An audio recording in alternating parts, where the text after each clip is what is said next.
ఎందుకు శ్రీరెడ్డి నీ కళ్ళకి వస్తుంది? నువ్వు పెద్ద హీరోవా? నా కల్లోకి కాదు, అందరి కల్లోకి వస్తుంది శ్రీరెడ్డి. ప్రతి ఒక్కరి కల్లోకి వస్తుంది. నా యూట్యూబ్లోకి వస్తుంది, నా ఇన్స్టాగ్రామ్లోకి వస్తుంది, నా ఫేస్బుక్లోకి వస్తుంది. భయపడుతుంది కదా పవన్ కళ్యాణ్ గారు ఎక్కడ అరెస్ట్ చేపిస్తారు అని. అవునవును, అంటే ఈ మధ్య కాస్త భయపడింది. కానీ లాస్ట్ ఇయర్ అప్పుడు మనం గతం చూసుకుంటే కరెక్ట్గా ఒక 6 నెలల క్రితం కూడా పోతే ఆ డైలాగులు, ఆ యాక్టింగ్, ఆ రొమాన్సు, ఆ హార్టు, అబ్బా శ్రీరెడ్డి తొడలు ఉంటాయి, శ్రీరెడ్డి మెడలో, శ్రీరెడ్డి నడుము. కాసేపు ఉండే నేను శ్రీరెడ్డి నేను పెద్ద ఫ్యాన్ చెప్పుకోవడం. కానీ ఏంటి భయపడుతుంది అనుకోవచ్చా పవన్ కళ్యాణ్ గారికి శ్రీరెడ్డి?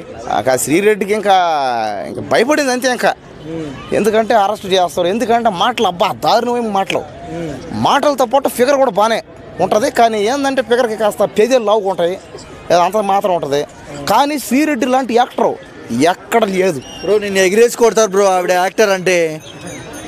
చెప్పు, శ్రీరెడ్డి యాక్టరే కదా, ఇంకేంది నిన్ను ఎగిరేసి కొడతారు ఆవిడ యాక్టర్ అంటే?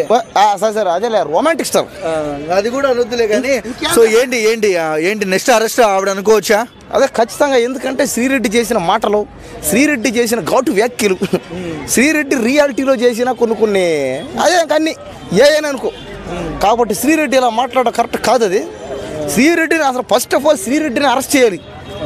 పోసాని కృష్ణమురళి గారి కంటే ముందు శ్రీరెడ్డిని చేయాలి అరెస్టు. ఎందుకంటే శ్రీరెడ్డి ఆ మాది చేసింది అనమాట, దారుణంగా, అన్యాయంగా. అబ్బా అసలు అవి మాటలు కాదు, ఘోరమైన మాటలు.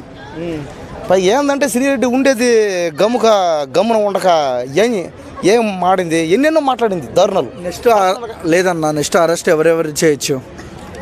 అందరినే, ఎవరైతే తప్పు చేశారో వాళ్ళందరినీ అన్న సరేనా.